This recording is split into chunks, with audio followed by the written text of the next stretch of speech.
तो आज हमारे साथ है एक ऐसी मेहमान जो अपने कंटेंट से लाखों लोगों के दिलों को छूती है। तो आइए स्वागत करते हैं मानसी जी का।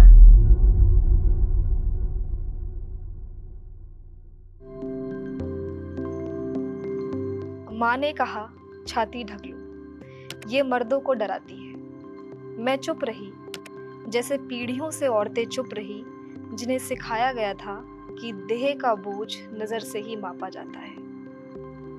मैं सोचती रही, क्या डरावना है इनमें। मैंने तो उन्हें देखा है दूध टपकाते, घावों पर मरहम बनते, भूख से बिलबिलाते बच्चों के होठों को शांत करते। जैसा लड़कियों का रिलेशनशिप होता है बिलोंगिंग का, अपनी जगह से, वो एक अलग तरह का रिलेशनशिप होता है। जिस तरह का रिलेशनशिप लड़कों का होता है कि वो बचपन में निकल रहे हैं बाहर, गलियों में गुल्ली डंडा खेल रहे हैं या क्रिकेट खेल रहे हैं, उस तरह का मेरा बचपन नहीं था। क्योंकि जो बाउंड्रीज की जो डेफिनेशन होती है वो हम बचपन से ही सीखने लगते जी हैं। जी। अभी भी ऐसा लगता है कि मतलब इतने साल हो गए, इतनी सारी चीजें चेंज हुई है। क्या आपको लगता है कि कुछ चेंज हुआ है? बदलाव तो हुए हैं। बदलाव तो मुझे लगता है कि हर सेंचुरीज में कुछ ना कुछ बदलाव होते हैं। एक वक्त था जब हम सती के अबॉलिशन के लिए रिफॉर्म्स हो रहे थे, या फिर अ, एक दौर ऐसा था 1880 का जब कंसेंट का जो एज था वो 10 साल था। ठीक है, तो अब हम ऐसे दौर में पहुंचे हैं जब कंसेंट का हम काफ़ी 16 साल तो कंसेंट का हो गया है, शादी का 21 साल हो गया है। तो बदलाव हुए हैं, लेकिन साथ ही चीज़ें ये भी हैं कि जिन चीज़ों के लिए हम आज से 200 साल पहले लड़ रहे थे, आज भी हम उन चीज़ों के लिए लड़ ही रहे लड़े हैं। ये पूरा जो ज़िंदगी है हमारा 80 साल का या 90 साल का या 70 साल का या 60 साल का, उसमें हम ये कोशिश करते हैं कि हम सिर्फ़ सर्वाइव कर जाएँ। तो ये ही एक मसला है, यानी अभी तो सर्वाइवल का मसला ही सॉल्व नहीं हुआ है। किसी लड़के ने जाके किसी महिला को प्रपोज़ किया, उसने ना कर दिया तो उसने उसके ऊपर एसिड डाल दिया। तो इसका रूट कॉज़ क्या है? रूट कॉज़ ये है कि उस लड़के ना सुनना आपने सिखाया ही नहीं। सिखाया। आपने आपने आपने वो घर में उठता है, सुबह उसने कहा मुझे खाने में ये चाहिए, आपने उसको लाके परोस दिया। जी। वो उसको उसने बोला कि मेरे को ये वाला बाइक चाहिए, आपने दे दिया। मेरे को यहाँ जाना है, आपने उसको जाने दिया। तो जो ना सुनना है, सबसे बड़ी बात, ना को एक्सेप्ट करना है, वो आपने नहीं सिखाया। किसी भी महिला पर ये प्रेशर नहीं होना चाहिए कि उसको सुंदर दिखना है या नहीं दिखना है। यानी बॉडी को बॉडी की तरह ट्रीट कीजिए। अगर किसी को महिला को लग रहा है कि उसे श्रृंगार करना है तो करने दीजिए, नहीं उसे करना है तो उसे मत करने दीजिए।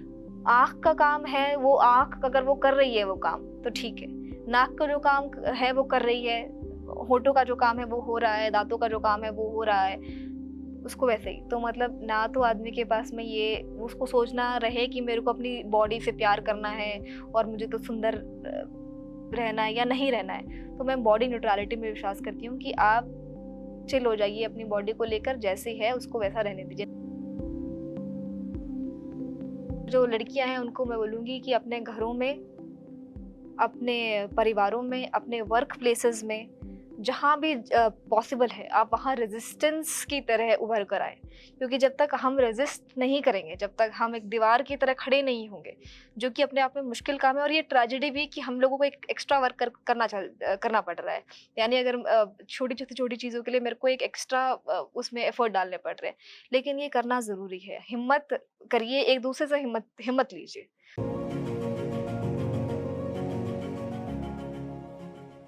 नमस्ते दोस्तों, स्वागत है आपका द सिरोज टीवी पॉडकास्ट में। तो आज हमारे साथ है एक ऐसी मेहमान जो अपने कंटेंट से लाखों लोगों के दिलों को छूती है। तो आइए स्वागत करते हैं मानसी जी का।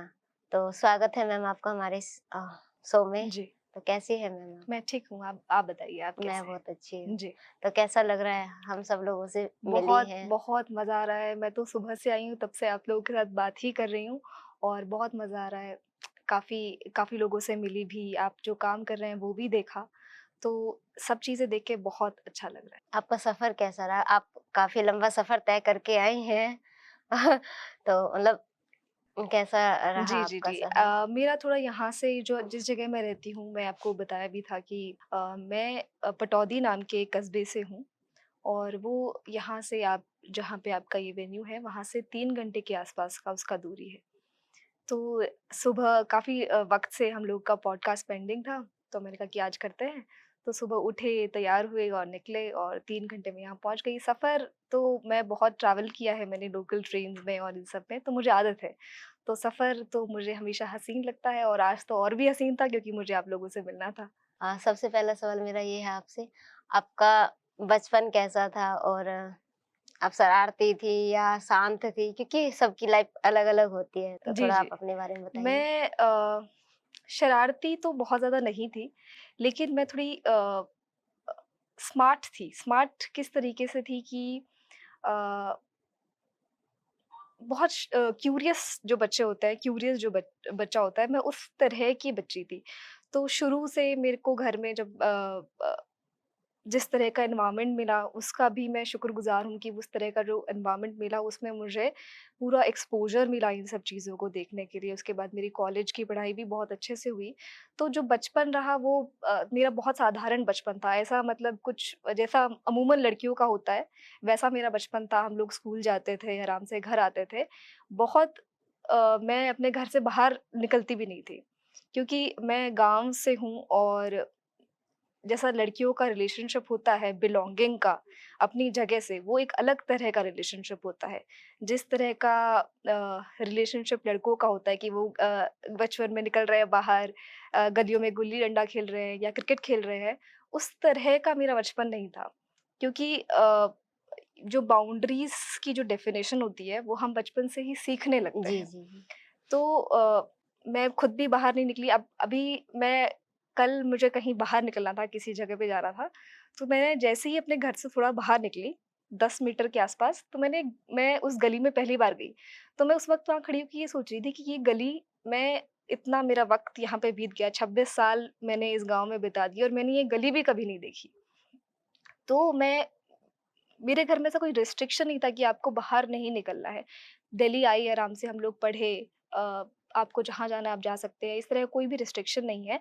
लेकिन वो जो अफ़ेक्शन का फीलिंग होता है या अटैचमेंट का फीलिंग होता है, वो मुझे मेरी जगह से कभी नहीं हुआ। और स्कूल जो मेरा था वो भी मेरे एरिया में नहीं था। स्कूल के लिए भी मुझे 2 घंटा ट्रैवल करना रहता था। तो मैं सुबह हम लोग 6 बजे निकल जाते थे, शाम को 5 बज जाते थे मुझे वापस आते-आते।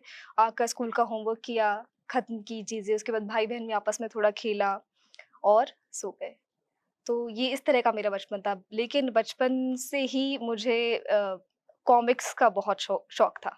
तो मेरा बचपन का एक बहुत मेजर पार्ट है, जो कॉमिक्स पढ़ने में गुज़रा।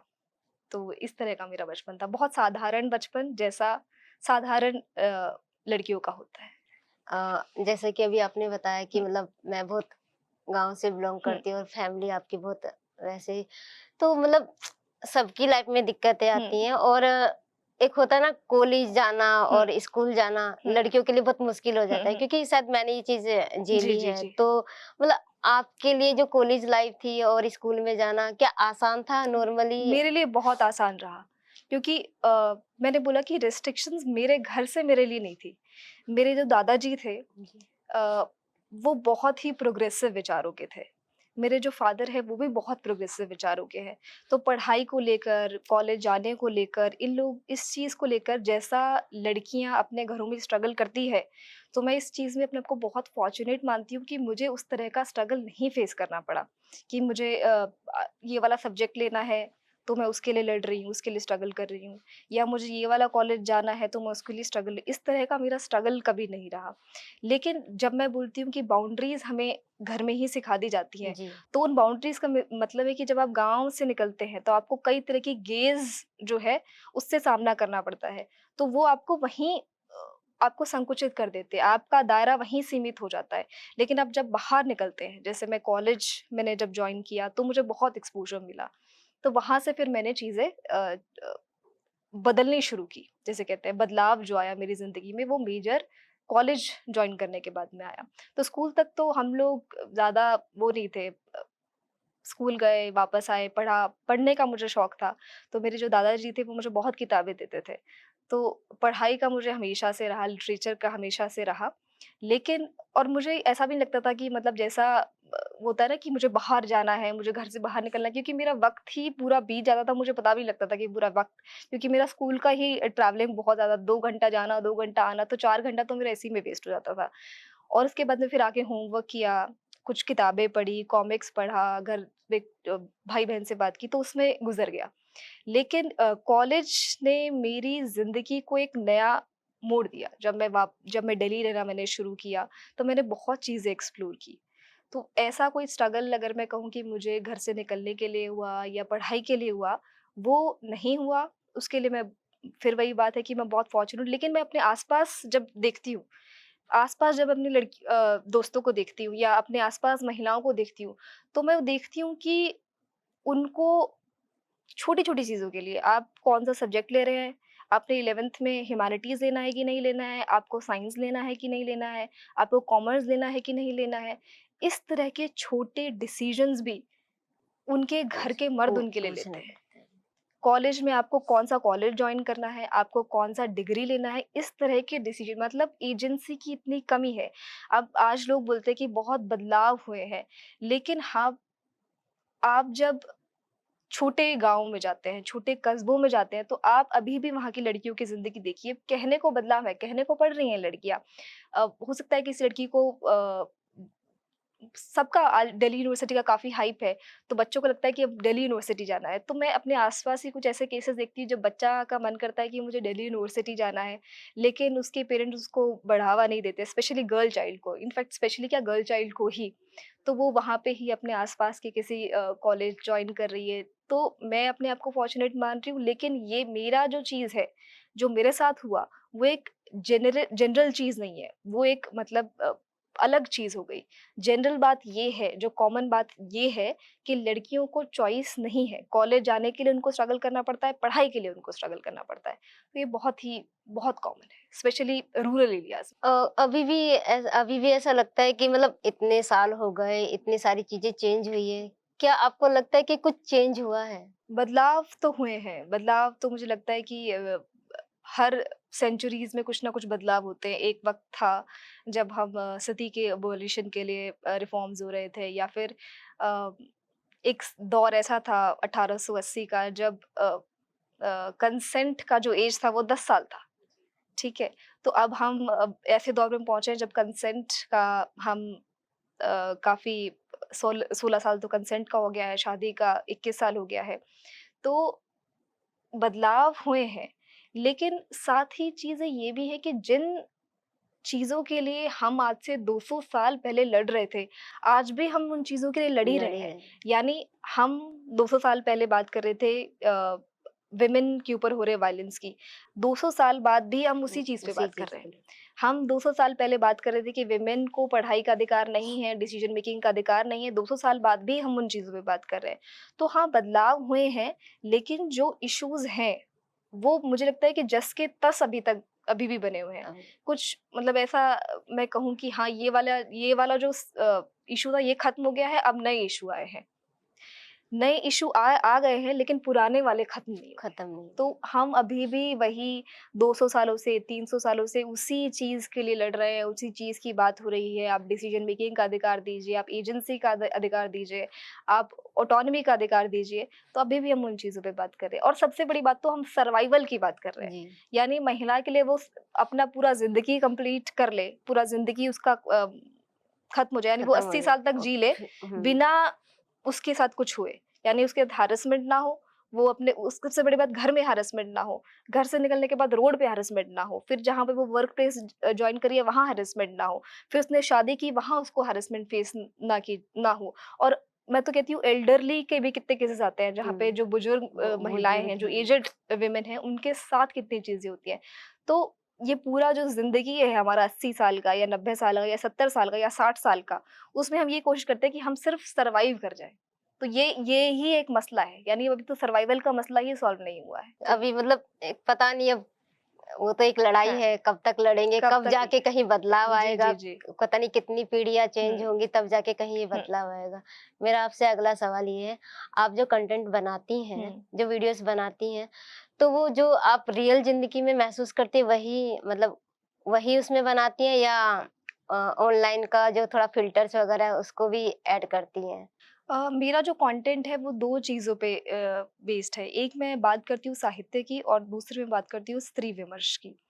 तो जो स्त्री विमर्श की जो चीज़ें हैं, वो हमारी अपनी लड़ाइयों से निकलती है। मेरे को लगता है हर महिला जो ऑनलाइन बात कर रही है, जो भी वो कंटेंट क्रिएट कर रही है, वो कहीं न कहीं उसकी असल ज़िंदगी से रिलेटेड है। यानी अगर आप बात कर रहे हैं हैरेसमेंट की बात कर रहे हैं, तो आपने कहीं न कहीं वो फेस किया होगा। तो आप जो ऑनलाइन जो कंटेंट स्पेशली जो फेमिनिस्ट्स हैं, वो जो भी ऑनलाइन कंटेंट क्रिएट कर रही है, वो कहीं न कहीं उनके असली ज़िंदगी से वो मिलान करता है। ऐसा ज़रूरी नहीं है कि मैं हर जो बात कर रही हूँ, वो मेरे साथ हुई हो, लेकिन कहीं न कहीं उसका असर मेरी ज़िंदगी पे रहा और वो मैंने खुद महसूस किया। तो जो मेरा खुद का महसूस किया हुआ है, उसी को मैं बयाँ करने की कोशिश करती हूँ। दूसरा जो मेरा कंटेंट का पहलू रहता है, वो साहित्य से रिलेटेड रहता है।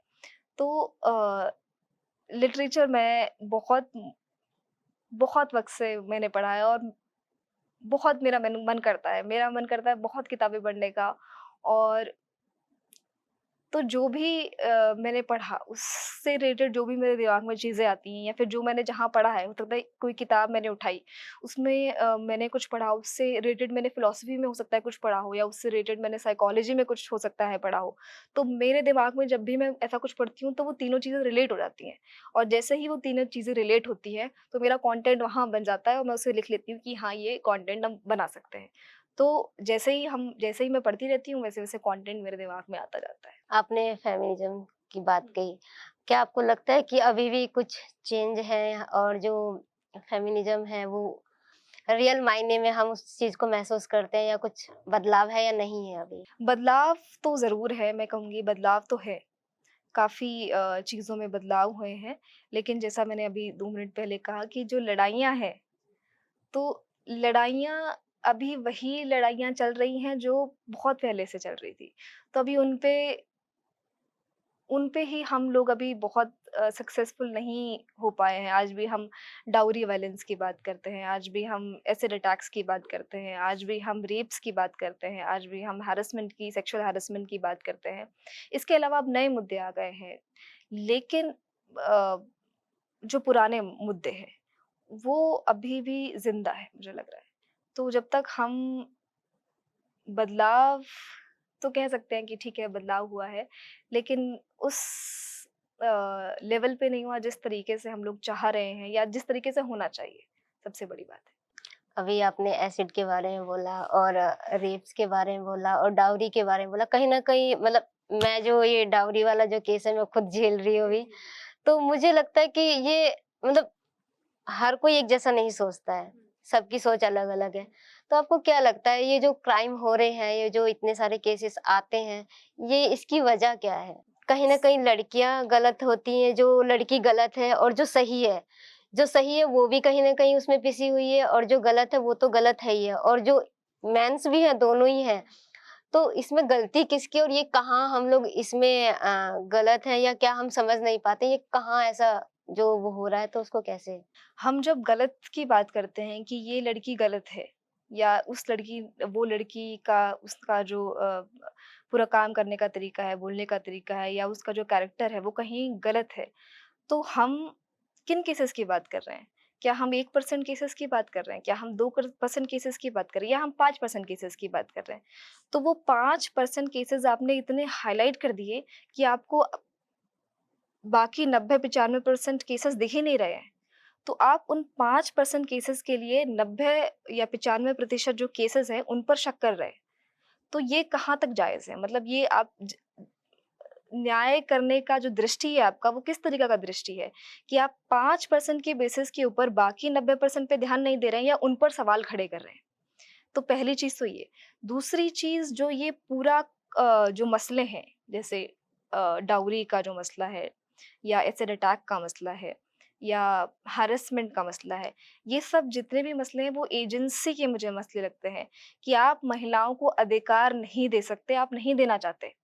तो जब आप अब महिलाओं से कोई अधिकार लेना चाहते हैं तो आप क्या करेंगे? आप उन पे वायलेंस करेंगे, आप अपना मर्दानगी उन पे दिखाएँगे। तो जब तक हम अपने लड़कों को ये नहीं सिखाएँगे कि एजेंसी दूसरे महिला की, अपनी बहन की, अब पहले तो अपने घर से शुरुआत करो। अपनी माँ की एजेंसी को रिस्पेक्ट करो, अपनी बहन की एजेंसी को रिस्पेक्ट करो, अपनी बेटी की एजेंसी को रिस्पेक्ट करो। तो जब हम अपने घर में ये बदलाव करेंगे, उसके बाद हम समाज में आएँगे। तो जब हर घर में ये बदलाव होने लगेगा, यानी हर पिता, हर माता अपने बच्चों को ये सिखाएगी, ये बताएगी, लड़कों को बताएगी कि ये ऑटोनॉमी का अधिकार सिर्फ़ आपका अधिकार नहीं है, डिसीज़न मेकिंग का अधिकार सिर्फ़ आपका अधिकार नहीं है, उस महिला का दूसरी जो महिला है उसका जी, भी है। बिल्कुल। यानी अगर किसी लड़के ने जाके किसी महिला को प्रपोज़ किया, उसने ना कर दिया तो उसने उसके ऊपर एसिड डाल दिया। तो इसका रूट कॉज़ क्या है? रूट कॉज़ ये है कि उस लड़के को ना सुनना आपने सिखाया ही नहीं। सिखाया नहीं, बिल्कुल। आपने आपने आपने वो घर में उठता है, सुबह उसने कहा मुझे खाने में ये चाहिए, आपने उसको लाके परोस दिया। जी, वो उसको उसने बोला कि मेरे को ये वाला बाइक चाहिए, आपने दे दिया। मेरे को यहाँ जाना है, आपने उसको जाने दिया। तो जो ना सुनना है बिल सबसे बड़ी बात, ना को एक्सेप्ट करना है, वो आपने नहीं सिखाया। और वही चीज़ जब समाज में कोई लड़की उसको ना बोल देती है, तो उसको मतलब इतना अजीब लगता है कि ये क्या हो गया मेरे साथ? मेरे को ना बिल कैसे बोल दिया इसने?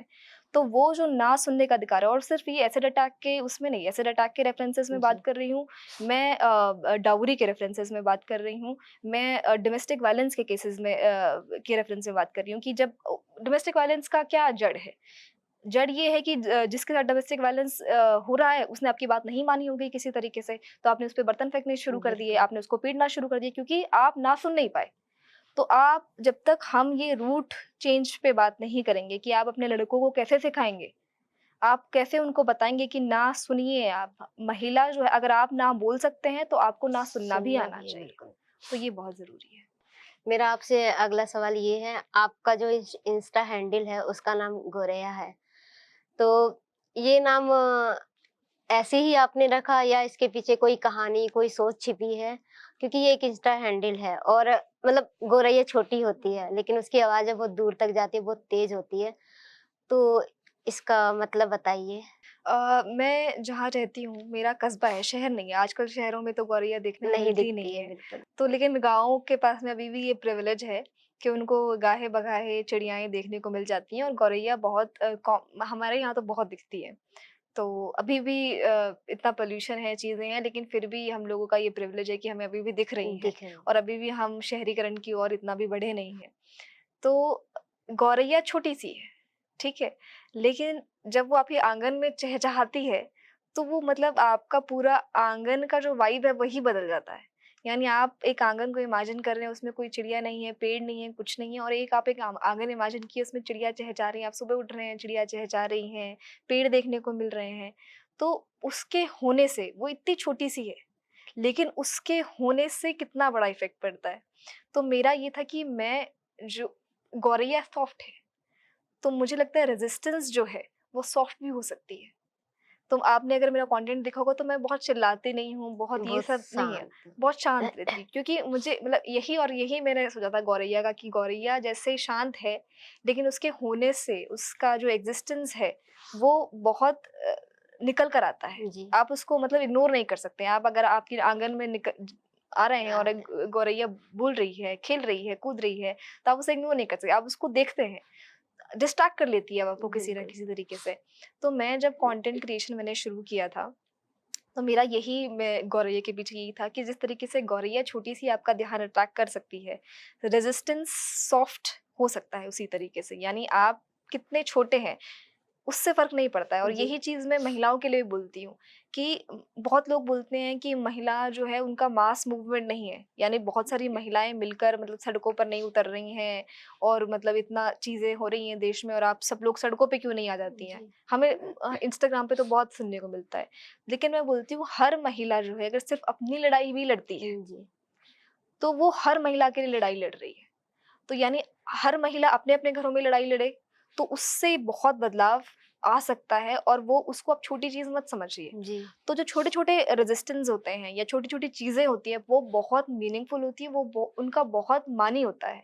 तो इसीलिए मैंने गौरैया नाम रखा, कि जिस तरीके से गौरैया छोटी सी है, लेकिन उसमें वो क्षमता है कि वो मतलब आपको डिस्ट्रैक्ट कर सकती है, वो अपना एग्जिस्टेंस दिखा देती है कि हाँ मैं भी हूँ यहाँ पे। तो उस तरीके से मैं भी छोटी सी हूँ, एक लड़की सी है, छोटी सी महिला सी है कोई, लेकिन बात करती है, और जब मैं बात करती हूँ तो लोग सुनते हैं, और कहीं न कहीं बदलाव, बहुत बहुत लड़कियाँ मुझे मैसेज करती हैं, बहुत प्यारी-प्यारी महिलाएँ मुझे मैसेज करती हैं कि आपकी वज़ह से मैंने ये आज ये घर में किया, आज मैंने ये चेंज किया, आज मैंने ये बदलाव किया, ये मेरे को सीखने को मिला। महिलाओं के साथ में पुरुष भी मुझे मैसेजेस करते हैं कि आपकी वीडियो से मैंने ये चीज़ सीखा, और ये चीज़ मैंने अपने व्यवहार में बदली। ये चीज़ मैंने अपने बहन के लिए बदली। तो कहीं न कहीं मेरी बातों से अगर चेंजेज़ आते हैं, कुछ फ़ौरी तौर पे, या कुछ थोड़ा बहुत भी अगर मैं चेंज ला सकती हूँ या ला पा रही हूँ, तो वो मेरे लिए बहुत बड़ी बात है। आप इतनी अच्छी बातें कह रही हैं। उन लोगों को एक मैसेज अगर हम देना चाहें, क्योंकि आज भी मतलब मैं भी अपने घर जाती हूँ, आप भी कहीं न कहीं देखते ही होंगे और लोग भी कहीं न कहीं देखते ही होंगे। क्योंकि अगर हम मतलब मैं ही अगर अपने घर जाती हूँ, आस-पास कुछ देखती हूँ, आए दिन मैं देखती हूँ कि कोई महिला है, उसके परिवार वाले उसको मार रहे हैं, पीट रहे हैं और वो शांत सुन रही है। और जो भाई हैं, खुद अपनी लाइफ में कुछ भी कर रहे हैं, गर्लफ्रेंड्स बना रहे हैं, दोस्तों के साथ घूम रहे हैं और वही सेम चीज़ अगर बहन करे, पत्नी करे, दोस्त करे, तो वो उनको बुरा लगता है। क्योंकि हम अपने आस-पास के लोगों को तो चेंज कर सकते हैं, लेकिन उनकी सोच को कैसे चेंज करें, इसके थोड़े से लोगों तक अगर ये बात पहुँच जाए, तो आप अपने नज़रिए से बताएँ? एक चीज़ जो मुझे लगती है, मुझे लगता है कि जो व्यक्ति 20 साल से या 25 साल से या 30 साल से जैसी बातें सोच रहा है, या जैसी बातें उसने अपने मन में बना ली है, उसको बदलना बहुत मुश्किल हो जाता है, क्योंकि उसके आस-पास लोग वैसे हैं। उसके आस-पास जो जो वो सोच रहा है, वही उसके आस-पास लोग सोच रहे हैं। तो उसको दूसरा रेजिस्टेंस ही नहीं मिल रहा है। यानी उसकी बातों को विरोध करने वाला ही कोई नहीं है। मैंने कहा, मैं एक आदमी हूँ या मैं एक मर्द हूँ, मैंने कहा लड़कियाँ अगर रात के 12 बजे के बाद घर से बाहर निकलती हैं और उनके साथ कुछ गलत हो जाता है, तो उसके लिए वो ज़िम्मेदार वो खुद हैं। मेरे घर में मेरा भाई भी ये बात बोल रहा है, मेरी माँ भी ये बात बोल रही है, मेरे पिता हैं वो भी ये बात बोल रहे हैं, मैं पड़ोस में जा रही हूँ वो भी ये बात बोल रहे हैं। तो आपको लगता है आप बहुत सही सोच रहे हैं। आपने जो सोचा है, आपने जो कहा है, आप बहुत सही हैं। तो यहाँ पे पहली चीज़, तो बदलाव अगर आपको लाना है, तो पहले तो अपनी इस जो सोच का दायरा है, इससे बाहर निकलिए। आप ये मत सोचिए कि मैं जो सोच रहा हूँ, वो मैं बहुत बढ़िया सोच रहा हूँ, या मैं जो सोच रहा हूँ वो बहुत लॉजिकल सोच रहा हूँ। आपसे बहुत समझदार लोग इस दुनिया में हैं, आप उनकी बात सुनिए। तो सबसे पहले बात, तो जब अगर आप चाहेंगे बदलाव हो, तो आप पहले तो अपने अंदर बदलाव लेकर आइए।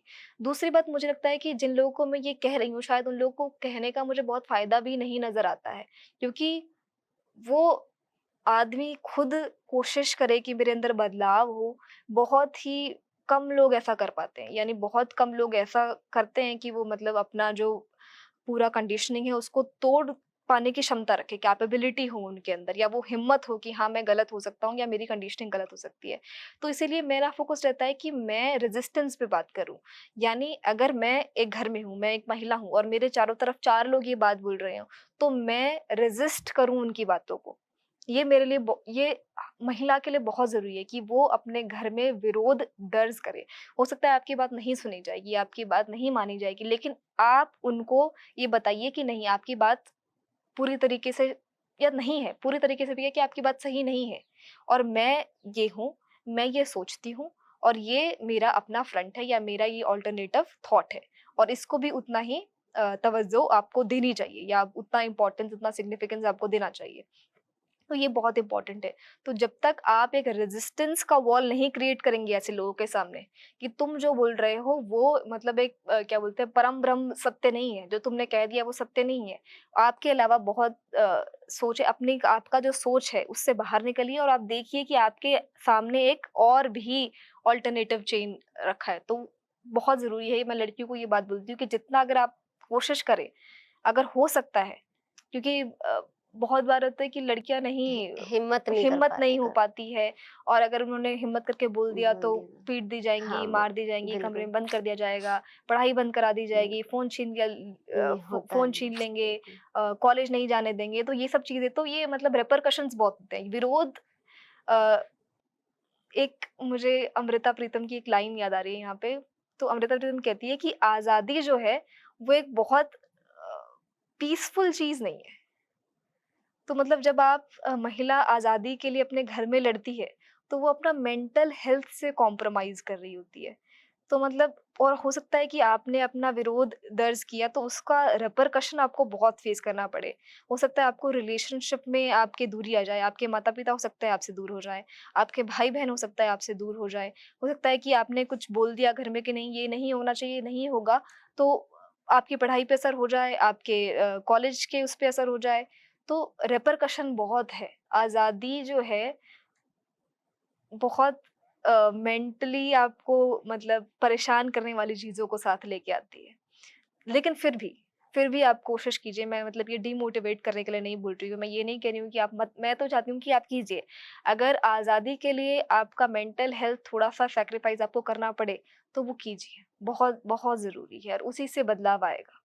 तो मतलब थोड़ा-सा आपको डिफ़िकल्टी फ़ेस करनी पड़ेगी, प्रॉब्लम्स फ़ेस करनी पड़ेगी, लेकिन वो सब चीज़ें ज़रूरी हैं। अब मैंने आपकी वीडियोज़ में देखा आपने एक वो लिखी है कहानी हुँ, औरत की छाती। हुँ, तो वो आपने मतलब क्या सोच के लिखी या उसके पीछे कोई मोटिव है या हुँ। क्या? थोड़ा औरत की उस छाती एक कविता है जी, बेसिकली।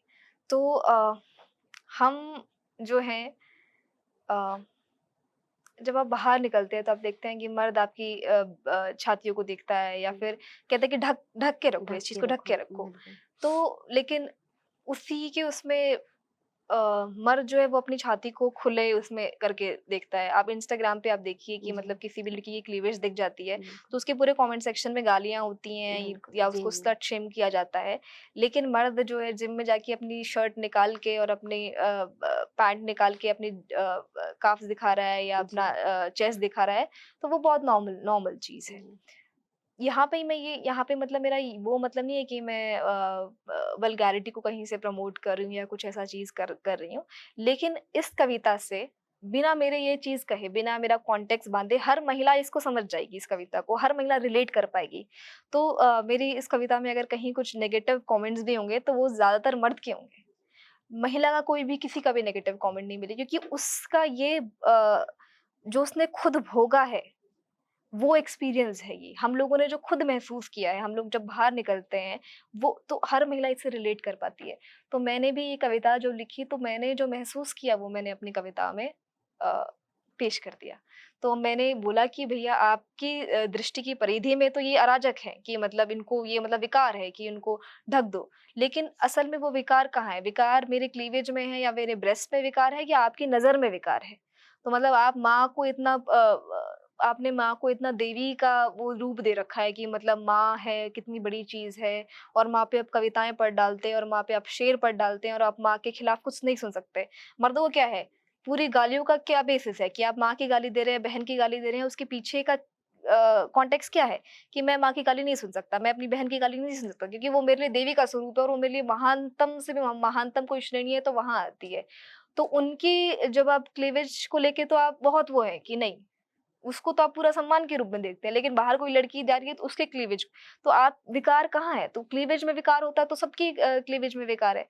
तो आपकी दृष्टि में जो विकार है उसको ठीक कीजिए। अब महिलाओं को ढकने का कि आप दुपट्टा लो, ये सब बंद कर दीजिए। अब ज़माना बदल रहा है, आप लोग भी बदलिए। उनको अपनी सोच बदलने की ज़्यादा बिल्कुल, ज़रूरत है, बिल्कुल। लड़कियों को ढकने की ज़रूरत नहीं है। हाँ, लड़कियाँ खुद ही उनको लग रहा है वो खुद कोई आपने देखा है मतलब कुछ दिन पहले कहीं पे कुछ चर्चा हो रही थी जहाँ पे वो बोल रहे थे कि वेस्ट में फेमिनिस्ट जो हैं वो फ्री निपल का वो करती हैं कि फ्री निपल का ये है, वो है। मैं तुम कहाँ भारत में कहीं देख रहे हो? अपने आस-पास कहीं यहाँ इधर देखते नहीं हो? बिल्कुल नहीं है। वहाँ भी बहुत कम लोग होंगे ऐसा जो ये कर रहे हैं, और उसपे भी बात, आप अपना देश की महिला को बचा नहीं पा रहे हैं, रोज वो मर रही हैं डोमेस्टिक वायलेंस के चक्कर में, एसिड अटैक के चक्कर में, उन चीजों पे तो आपकी बात हो नहीं रही है। आप कहीं से एक फालतू का मसला उठा के ले आए और आप उस पर बात कर रहे हैं। तो पहले अपने घर के मसले अपने जो आसपास के जो आपके मसले हैं उनको सुलझाइए, इन चीजों पे बाद में बात करेंगे जब जरूरत होगी, अभी उस पर बात करने की कोई जरूरत नहीं है। मेरा आपसे अगला सवाल एसिड अटैक्स को लेकर ही है। ये एसिड अटैक्स जैसे जो घिनौने अपराध होते हैं, तो ये एक सर्वाइवर के ऊपर नहीं बल्कि उसकी पूरी फैमिली के ऊपर, उसकी पूरी पहचान के ऊपर होते जी हैं। जी। तो अ, अगर आप अपने कंटेंट में कुछ मैसेज ऐसा देना चाहें जो उन लोगों की जो सोच है वो बदले, क्योंकि सोसाइटी उसको एकदम अलग कर देती है। कहीं न कहीं उसको दोहरी नज़रों से देखती है कि कहीं न कहीं इसी की गलती हो गई, इसी का ही कोई चक्कर होगा तभी इसके साथ ऐसा हुआ है। तो उस सोच को कैसे बदलें और उन लोगों तक ये मैसेज कैसे पहुँचे कि वो लोग अपनी सोच को बदलें और ये घिनौने अपराध ना करें? क्योंकि उनको एक विक्टिम की नज़र से नहीं, बल्कि एक फाइटर्स की नज़र से देखें। देखा जाना चाहिए। ये चीज़ मुझे भी लगता है कि हम जो है सर्वाइवर्स को लेके इतने सिम्पैथेटिक हो जाते हैं, हमें लगता है कि बेचारी महिला, बेचा और ये एसिड अटैक के साथ भी है, रेप सर्वाइवर्ज़्म के सबके साथ साथ, भी है। हमें लगता है बिल्कुल। कि या फिर कोई जला दी गई है महिला डाउरी की, उसमें उसके लिए भी है। तो तीनों लोगों के लिए हम लोग सोचते हैं कि ये तो बेचारी महिला है, इसके साथ तो पता नहीं। आप सिंपैथी रखिए, सिंपैथी को मैं बुरा नहीं मानती हूँ, सिंपैथी रखनी बहुत ज़रूरी है, जब तक आपके अंदर सिंपैथी नहीं होगी, तो आप उन चीज़ों पे बात कैसे करेंगे? लेकिन उनको बेचारी मत बनाइए, वो आपसे ज़्यादा बड़ी फाइटर हैं, आपसे ज़्यादा स्ट्रेंथ उनमें है। आप लोगों ने क्या देखा है अपने जीवन में, जो उन उन महिलाओं ने देखा है और वो उस दौर से गुज़र के आपके सामने खड़ी हैं। सबसे बड़ी बात है, आप जब किसी ऐसी महिला को, कभी एसिड अटैक सर्वाइवर को देखती हैं, या आप किसी रेप सर्वाइवर को देख रही हैं, या आप किसी डोमेस्टिक वायलेंस सर्वाइवर को देखती हैं, तो आप ये देखिए वो किस दौर से गुजर के आपके सामने हंस के खिलखिला के बात कर रही है। वो किस दौर उसका पूरा का पूरा, तो आप जब ये उसको बेचारी की नजर से देख रहे हैं, तो क्या वो जरूरत है आपको उस नजर की? तो पहली बात तो ये है कि उसको आप बेचारी की नजर से देखना, सिंपैथी रखिए लेकिन बेचारीकरण उसका बंद कर दीजिए, उसकी जरूरत नहीं है। दूसरी चीज़ है, ये बदलाव कैसे होगा? तो जैसा कि मैंने बोला कि ये पूरा का पूरा जो खेल है वो एजेंसी का है, कि हमने मर्दों को सिखाया ही नहीं है कि वो नो जी, को टॉलरेट कर बिल्कुल, सके, कि मैं ना बर्दाश्त कर सकूँ। तो जो एसिड अटैक जो होता है वो क्या है, कि मैं आपका पूरा आपका अस्तित्व खत्म कर दूँगा। बिल्कुल। तो मैंने अगर आपके चेहरे पे तेज़ाब फेंक दिया, तो मतलब मैंने आपका पूरा अस्तित्व खत्म कर पूरा दिया। लेकिन अब उसका इफ़ेक्ट जो है महिला पे वो भी बहुत, मैं उसको नकारना नहीं चाहती। जनरली लोग इस बात पे बात करते हैं कि महिला जो है वो अपनी बॉडी से काफ़ी ये है। लेकिन जिस तरीके की चीज़ों से महिला गुज़रती है, जिस ये सब चीज़ें उसके साथ होती है, तो आप नहीं जानते कि वो किन-किन लेवल पर उन चीज़ों को फ़ेस कर रही है, वो अकेले में क्या सोच रही है इन चीज़ों को लेके, तो इस पर बात हम लोग नहीं करते हैं। तो जब हम तो लेकिन मर्द का, या जिसने भी ये जो भी परपेट्रेटर है, उसने उसका क्या इसके पीछे थिंकिंग है कि मैं इसका अस्तित्व मिटा देता हूँ। तो और वो अस्तित्व क्यों मिटा रहा है? क्योंकि आपने डिसीजन मेकिंग का आप उसे अधिकार ही नहीं देना चाहते। आप ये सुनना, मतलब आप ना उससे ना सुनना चाहते हैं, ना आप उससे कोई विरोध का स्वर सुनना चाहते हैं। तो ऐसे लोगों से क्या कहूँ मैं? मतलब जो आदमी किसी पे ऐसे अटैक कर सकता है, या किसी का रेप कर सकता है, या किसी को पीट सकता है अपनी पत्नी को कि उसने आपके खाने में हल्का-सा नमक बिल्कुल, ज़्यादा हो गया, ये हो गया। उससे मैं क्या कहूँ? उससे क्या कहना, मुझे ये समझ नहीं आ रहा उससे क्या कहना चाहिए? उससे तो उसको मुझे लगता है कि उसे तो सिर्फ़ अ, अब यहाँ पे सिर्फ़ बात न्याय की होनी चाहिए कि जी, न्याय मिलना चाहिए। आप उन लोगों से क्या बात करेंगे? लेकिन इसको रोकें कैसे? उसके लिए हम जो लोगों की थिंकिंग अभी ऐसे नहीं हुए हैं, जो फ्यूचर में जो सर्वाइवर हो सकती हैं, उनको बचाने के लिए क्या करना है? उनको बचाने के लिए हमें अवेयरनेस लेके आनी है, हमें अपने मर्दों पर काम करना है, अपने घरों में काम करना है। हम अपने बच्चों को, अपने मर्दों को, अपने लड़कों को, अपने भाइयों को ये सिखाएँ। ये मतलब है तो मतलब इसको मैं कहूँगी एक्स्ट्रा बर्डन है, कि महिला जो है वो अपना तो देख ही रही है, वो और उसके पास टीचिंग का भी है कि मैं अपने भाई को बैठ के सिखाऊँगी, या मैं अपने पिता को ये चीज़ें बताऊँगी। लेकिन अब वो है तो है, क्या कर सकते हैं उसमें? बर्डन तो है वो एक्स्ट्रा, मतलब पढ़ाने का, ये चीज़ बताने का कि आप ये गलत कर रहे हैं, या इसको ऐसे कीजिए, या फिर आप इसको ऐसे समझिए। लेकिन बहुत ज़रूरी है बचपन से जब हम अपने बच्चों को बड़ा कर रहे हैं, जब अपने लड़कों को बड़ा कर रहे हैं, या अपने दोस्तों के साथ भी, मैं तो लड़कियों को ये कहना कि उनके जो दोस्त हैं उनके साथ में तो आप बिल्कुल ऐसा वॉल रखिए आप, कि अगर तुमको मेरे साथ दोस्ती रखना है किसी भी चीज़ में, तो पहले तो अपनी ये चीज़ें सुधारो, ये नॉन नेगोशिएबल चीज़ें हैं। तो अगर आपको मेरे साथ में पार्टनरशिप रखना है या आपको मेरे साथ दोस्ती रखनी है या मेरे साथ में आपको वर्क स्पेस शेयर करना है, तो ये मेरी बाउंड्रीज़ है, इनको आप रिस्पेक्ट कीजिए। तो वहाँ से चीज़ें शायद बदलना शुरू होंगी। मेरा अगला सवाल, आप खूबसूरती को कैसे देखती हैं? मैं विश्वास करती हूँ बॉडी न्यूट्रलिटी पे। यानी किसी भी महिला पर ये प्रेशर नहीं होना चाहिए कि उसको सुंदर दिखना है या नहीं दिखना है। यानी बॉडी को बॉडी की तरह ट्रीट कीजिए। अगर किसी को महिला को लग रहा है कि उसे श्रृंगार करना है तो करने दीजिए, नहीं उसे करना है तो उसे मत करने दीजिए। आँख का काम है, वो आँख अगर वो कर रही है वो काम, तो ठीक है। नाक का जो काम है वो कर रही है, होठों का जो काम है वो हो रहा है, दाँतों का जो काम है वो हो रहा है, उसको वैसे ही। तो मतलब ना तो आदमी के पास में ये उसको सोचना रहे कि मेरे को अपनी बॉडी से प्यार करना है और मुझे तो सुंदर रहना है या नहीं रहना है। तो मैं बॉडी न्यूट्रलिटी में विश्वास करती हूँ कि आप चिल हो जाइए अपनी बॉडी को लेकर, जैसे है उसको वैसा रहने दीजिए। ना तो मुझे उसको मतलब एक्स्ट्रा एफर्ट डाल के कि मुझे ज्ञान देते हैं हम लोग सेल्फ लव का कि सेल्फ लव को लव करो, आप जैसे हैं उसे वैसे एक्सेप्ट करो, आप अपने आप को प्रेम करो, ये करो। बॉडी को लेके इतना कुछ सोचने की ज़रूरत नहीं है, जैसा बॉडी है उसको वैसा रहने दीजिए। ना मुझे उससे प्रेम करना है, ना मुझे उसे घृणा करनी है, ना मुझे जो उसका काम है उसको वैसा ही। तो मेरे लिए खूबसूरती की मानी ये है। तो मेरा आपसे अगला सवाल ये है, आपने बताया कि आपका ये पहला पॉडकास्ट है, तो सबसे पहले तो आपका दिल से थैंक यू कि आप हमारे सिरोज टीवी में आई और अपना पहला इंटरव्यू हमें दिया।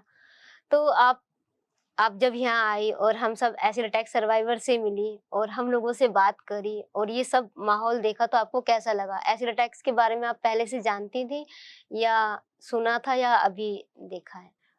एसिड अटैक के बारे में तो हम लोग सभी महिलाएँ तो मेरे ख़्याल से सब लोग बहुत इसको लेके मतलब कॉन्शियस भी हैं, अवेयर भी हैं। जब भी न्यूज़ में ऐसी कोई खबर आती है तो हमें लगता है कि ये हम पे हुआ है।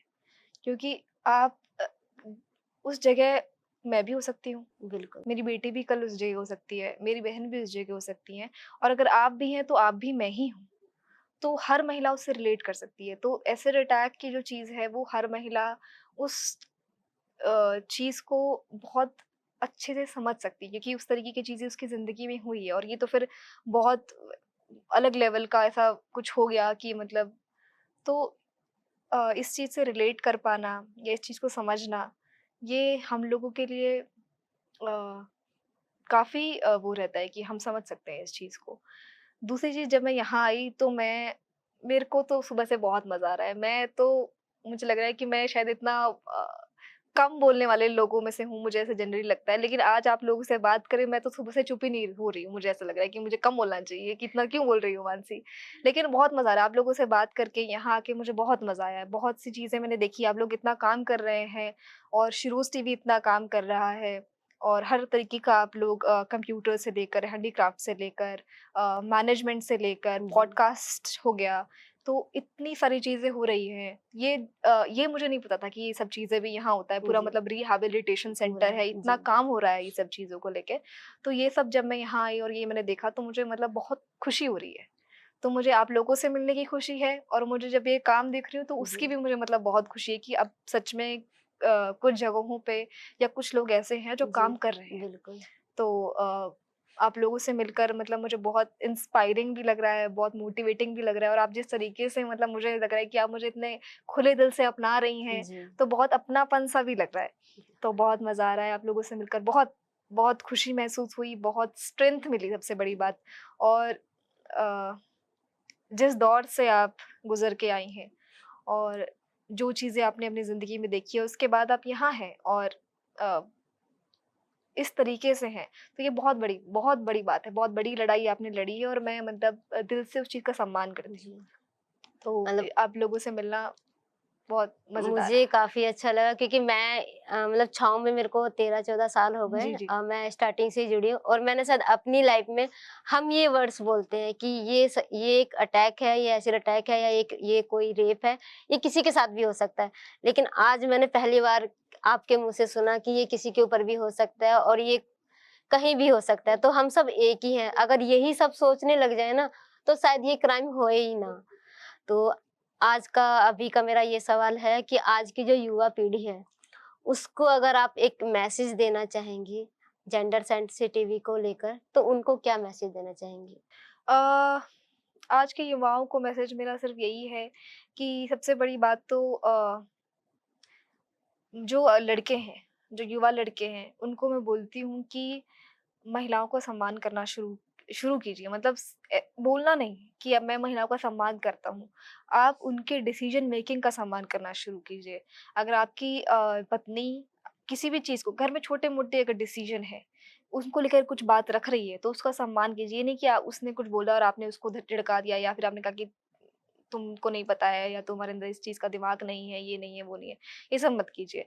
जो भाई हैं उनको मैं बोलती हूँ कि अपनी बहनों का सम्मान कीजिए। अगर आप जा रहे हैं तो उसके लिए सपोर्ट सिस्टम की तरह काम कीजिए। ये नहीं कि आप घर में उसके लिए एक और मतलब वॉल बन के खड़े हो रहे हैं। जो पिता हैं उनसे कहूँगी कि अपनी जो बीवी है उनका सम्मान कीजिए, अपने बच्चों की माँ का सम्मान कीजिए, अपनी बेटियों का सम्मान कीजिए, उनके डिसीजन मेकिंग को उनकी एजेंसी को रिकॉग्नाइज़ कीजिए।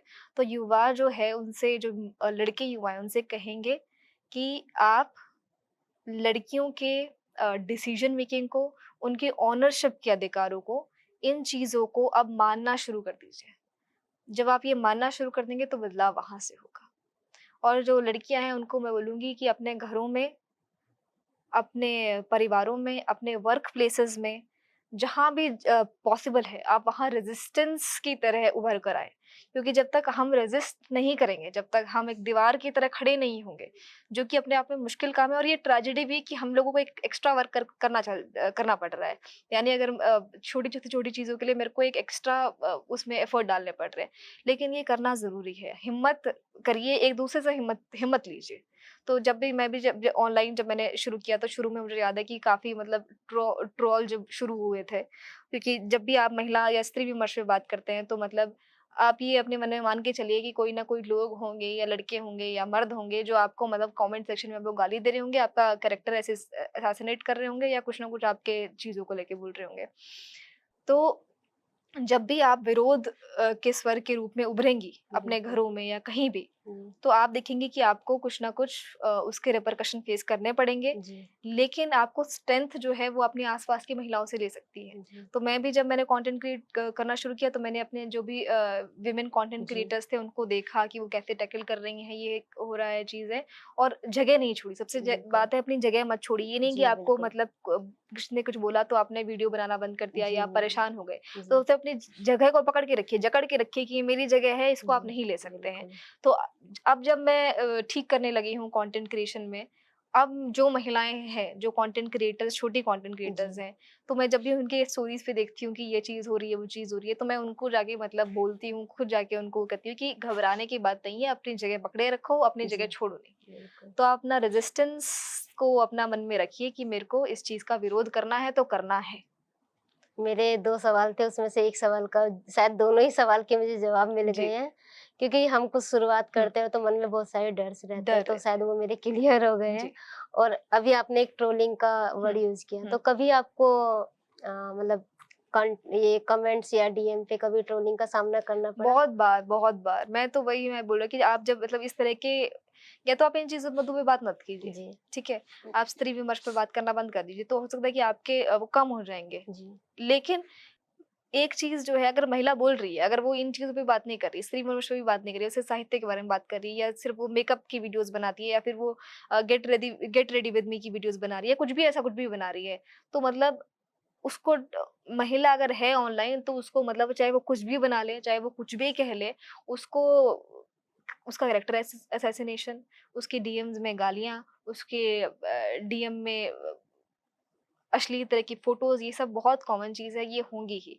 लेकिन उसको घबराना नहीं है, मैंने भी फेस किया, पर मैंने अब उसको ओवरकम कर लिया। अब तुम मुझको 4 गाली दो, चाहे तुम मेरे को कमेंट में 40 गाली दो, चाहे 40,000 गाली दो, ना तो मैं तुमको लेके मतलब ऐसे एंग्ज़ायटी होगी मेरे मन में। अब मैं मतलब सबसे बड़ी बात है I don't care about you अब।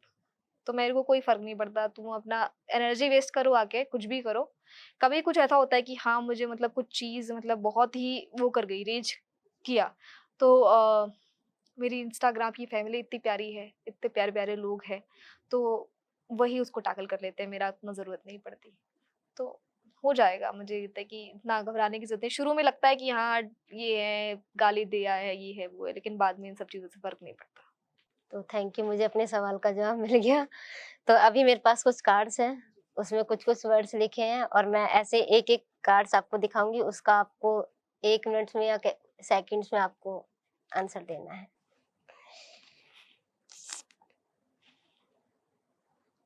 रेड फ्लैग से आगे अगर आपको कुछ रेड फ्लैग देखने हैं तो सबसे पहले अगर आपका कोई डिसीजन मेकिंग का सम्मान नहीं कर रहा है, आपकी एजेंसी का सम्मान नहीं कर रहा है, तो वही सबसे बड़ा रेड फ्लैग है। और एजेंसी का सम्मान करने का मतलब है कि आपको कहाँ जाना है, आपको क्या खाना है, आपको क्या पीना है, आपको करियर में क्या परस्यू करना है, ये सब चीज़ें आपके डिसीजन मेकिंग का पार्ट है।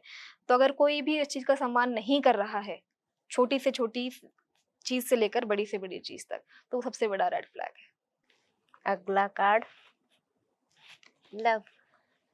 अ, प्रेम जो है या मोहब्बत जो है वो बहुत बड़ी चीज़ है। तो मतलब अगर आपको कोई प्रेम करने वाला आपकी ज़िंदगी में मिलता है, तो मैं ये कहूँगी कि आप उसको बचा कर रखिए, आप उसको उसका हाथ थाम कर रखिए। क्योंकि प्रेम करने वाला या प्रेम करने वाली बहुत मुश्किल से मिलती है, जिसके साथ मतलब आप अपना ज़िंदगी काटने का सोच पाएँ या आप अपने ज़िंदगी का कुछ समय उसके साथ बिता पाने का कि आप जैसे हैं वैसे वहाँ हैं।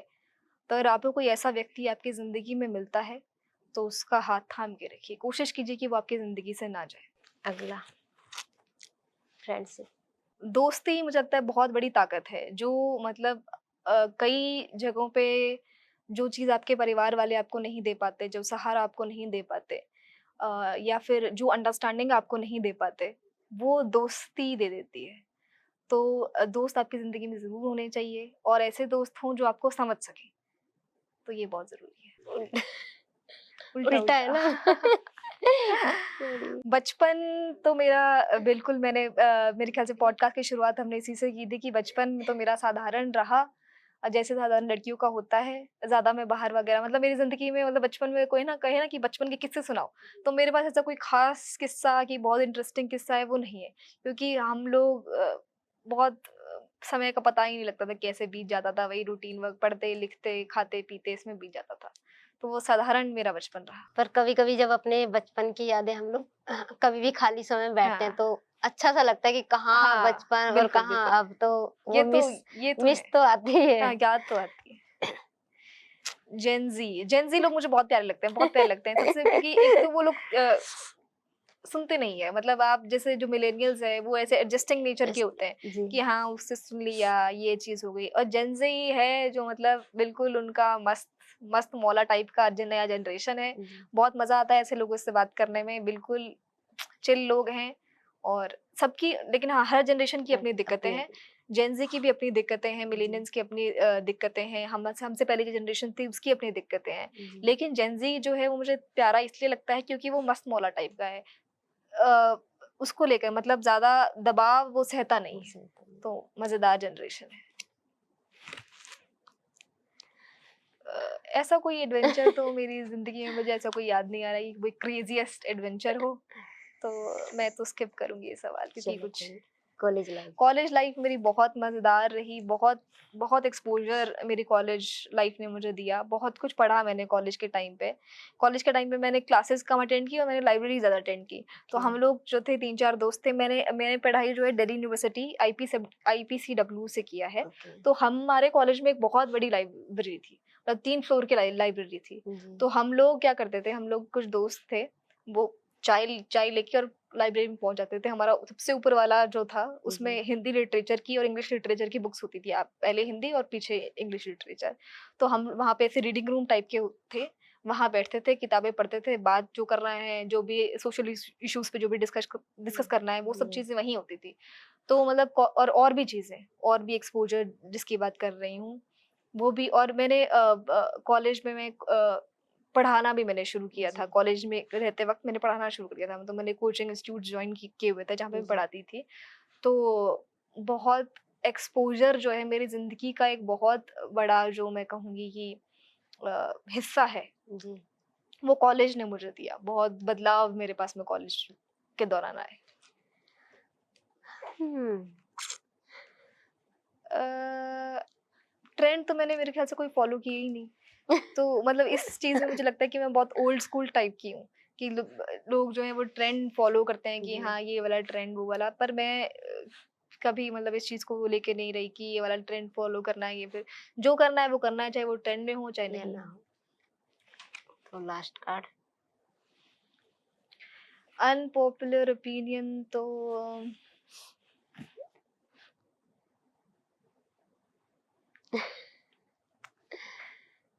सारे ओपिनियन पॉपुलर ही है, मुझे लगता है कि कोई ऐसा अनपॉपुलर ओपिनियन तो ऐसा कुछ मेरे दिमाग में भी तो कुछ ऐसा आ नहीं रहा है अ, कि मैं कुछ अभी बता पाऊँ इतना इम्प्रॉम्प्टू कि हाँ ये।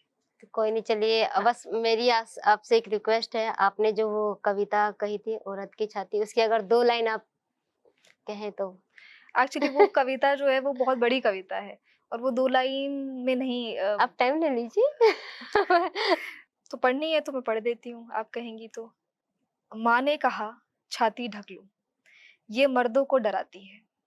मैं चुप रही, जैसे पीढ़ियों से औरतें चुप रही, जिन्हें सिखाया गया था कि देह का बोझ नज़र से ही मापा जाता है। मैं सोचती रही, क्या डरावना है इनमें? मैंने तो उन्हें देखा है दूध टपकाते, घावों पर मरहम बनते, भूख से बिलबिलाते बच्चों के होठों को शांत करते। वो दिन याद है मुझे जब मेरे वक्ष पहली बार उभरे, शरीर की भोली शाखों पर फूटे पहले अंक हुए। बचपन बीता, देह ने आकार लिया और बन गई एक घोषणा पत्र, जिसे समाज ने पढ़ना चाहा बिना मेरी अनुमति के। तब जाना, छाती डराती तो है, पर मर्दों को नहीं, हमें।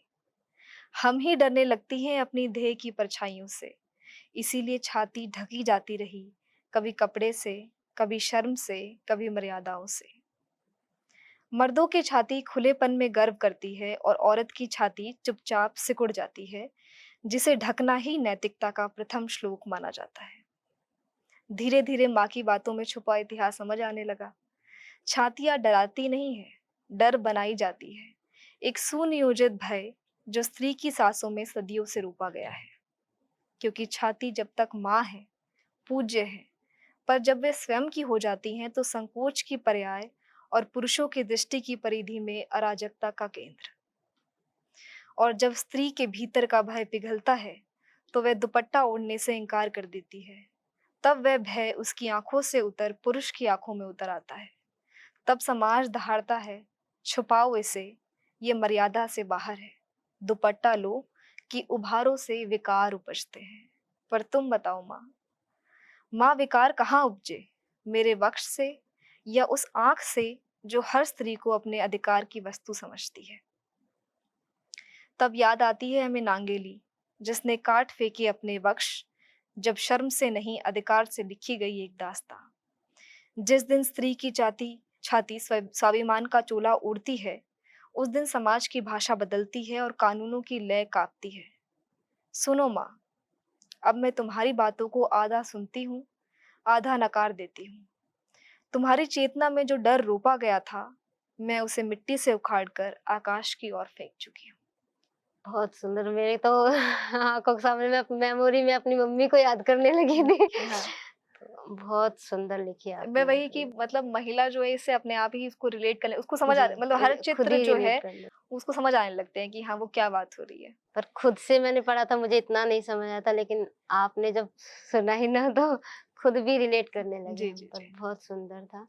तो थैंक यू सो मच, आप अपना कीमती वक़्त निकाल के हमारे साथ जुड़ी और जी, जी। हमारे ऑडियंस से इतनी प्यारी-प्यारी बातें करी। तो ये बातें वैसे यहीं तो खत्म नहीं होनी चाहिए। हम लोग ऐसे ही जुड़े रहेंगे, जी, ऐसी ही जी। बातें करते रहेंगे। तो थैंक यू सो मच आप लोगों का।